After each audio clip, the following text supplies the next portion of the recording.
Oi, tudo bem? Dando continuidade então à nossa série aqui dos óleos essenciais. Nessa semana eu vou falar sobre o óleo essencial de manjericão.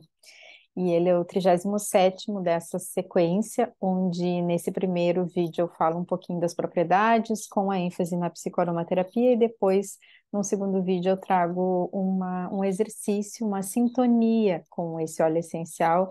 Se tu tiver ele contigo, já utilizar e quiser fazer inalação enquanto eu faço o exercício, é uma possibilidade, se não o fato de entrar com o efeito vibracional dele também vai estar recebendo essa sintonia. Então, para quem não me conhece, está chegando agora aqui no canal, meu nome é Patrícia Moreira Moura, sou psicoaromaterapeuta e tenho feito esse trabalho aqui de divulgação da psicoaromaterapia, que é uma das ferramentas que eu uso no meu trabalho, além de outros instrumentos terapêuticos que eu venho associando nos últimos anos, e a ênfase, então, é os efeitos emocionais, vibracionais e também aquilo que a gente pode usar os óleos essenciais por inalação.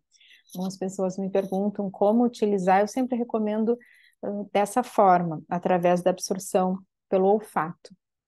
Então, geralmente é uma gotinha numa fita olfativa, vai inalar por alguns minutos, fazendo uma inalação consciente, a gente está absorvendo tanto as moléculas, né, a parte bioquímica, enfim, ali, os componentes químicos dos óleos essenciais, porque eles entram em contato com o nosso sistema nervoso e principalmente o sistema límbico, que é aquela parte que comanda as nossas emoções e interfere também nosso humor, enfim, por isso a psicoaromaterapia tem essa ferramenta tão poderosa que é o estímulo olfativo.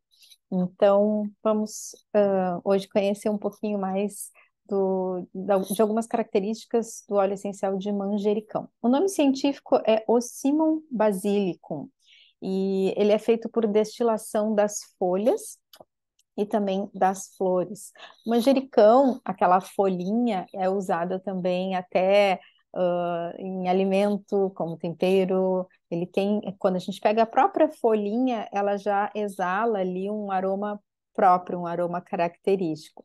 Dentro da aromaterapia, tem mais de um tipo de óleo essencial, de mais de um tipo de manjericão. Então, sempre vai depender de acordo com a origem, ali vai ter determinados componentes. O que eu vou falar hoje é o que eu utilizo no meu kit, enfim, e o que eu tenho acesso à cromatografia, e, portanto, eu posso falar aqui dos componentes químicos e algumas características.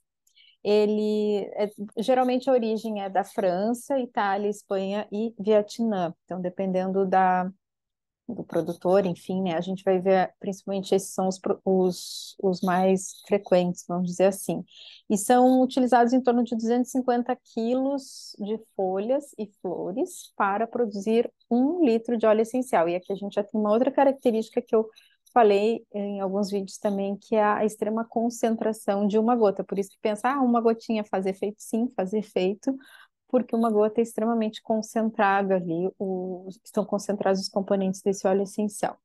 Com relação às propriedades, a gente tem algumas propriedades e indicações dele no nível físico também, que ele é conhecido, e algumas que a gente tem pela prática clínica e também pela bibliografia nos efeitos emocionais. Com relação a efeitos físicos, ele tem essa indicação para dores crônicas, então também usado como analgésico, para estados gripais, resfriados e também sistema respiratório, como tosse, bronquite, problemas digestivos também. Então, a gente vê que tem um amplo espectro de indicações que ele vai estar agindo no nível físico. E no nível emocional, a gente tem também a questão de estímulo da concentração, da memória, da criatividade, é muito nesse nível mental.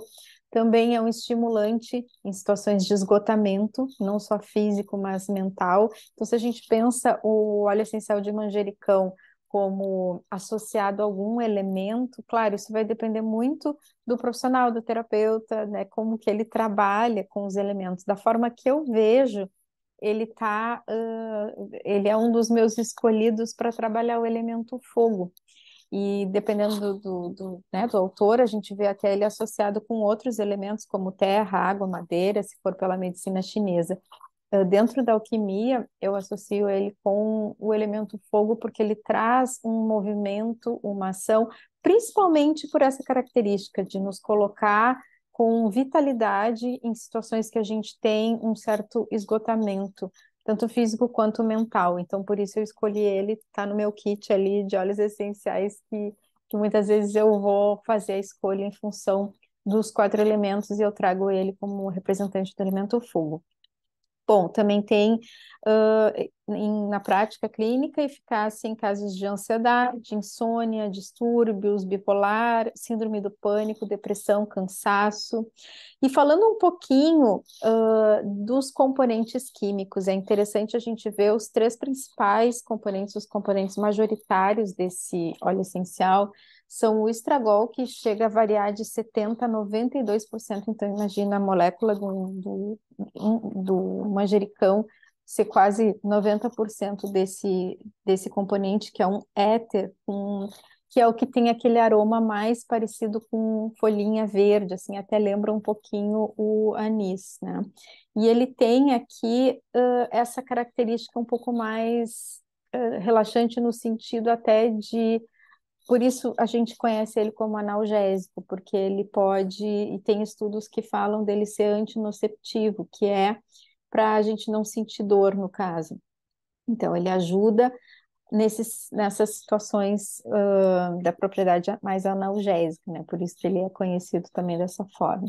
Tem de 0 a 10% de linalol, que é um álcool com um aroma floral. O linalol é aquele que também tem em vários óleos essenciais florais, como a própria lavanda tem o linalol. E de 0 a 4% do 1,8-cineol, que é aquele óxido de aroma mais mentolado, e é aquele óxido que a gente cuida um pouco quando tem alguns, por exemplo, o eucaliptol, ele tem 90%, o óleo essencial de eucalipto tem muito 1,8-cineol, que é esse óxido que a gente tem que ter algum cuidado no uso, porque ele é extremamente intenso. Então, o manjericão tem um pouquinho, também tem um toquezinho desse componente. E aí, falando de concentração para formulações de aplicação dérmica, uma diluição, a gente usa ali no máximo 3% do manjericão, né? Numa formulação que vai ser aplicada sobre a pele. Essas seriam algumas características bem gerais, falando desse óleo essencial, com a ênfase na psicoaromaterapia. Me fala se tu tem experiência com ele, comenta aqui abaixo no vídeo, qual é a tua experiência com óleo essencial de manjericão na psicoaromaterapia, se tu já utiliza, e se tu vê ele associado com algum elemento, né? Se para ti ele está mais ligado ao fogo, terra, água ou ar, e por quê? Porque isso é uma coisa interessante, é muito pessoal do terapeuta, e eu tenho essa experiência que eu trago aqui, que eu compartilho contigo, mas eu gostaria de saber também da tua prática, da tua experiência. E convido também para o próximo vídeo a gente fazer juntas ou juntos aqui essa sintonia com óleo essencial de manjericão numa visualização criativa. Ah, e também uma outra informação antes que eu me esqueça, que nesse período eu vou fazer uma aula exclusiva para pessoas que tiverem acesso a um grupo do WhatsApp. Eu vou deixar aqui abaixo também o link desse grupo na descrição, que eu vou falar sobre um protocolo de final de ano que eu faço todos os anos, eu faço sozinha, e esse ano eu resolvi abrir para fazer isso num grupo. Então, eu vou falar mais sobre esse protocolo, onde eu uso a psicoaromaterapia, uma das ferramentas que eu uso, justamente para fazer uma retrospectiva, digamos assim, né? Um alinhamento usando tanto a psicoaromaterapia quanto exercícios vibracionais, e não só alinhar com metas, objetivos, mas alinhar com internamente uma ressonância com aquilo que é o melhor para o próximo ano e fazer também uma asepsia do ano que passou. Então, se quiser saber mais, eu vou deixar aqui o link, pode entrar no grupo e lá eu vou passar as informações. Um grande abraço e até o próximo vídeo.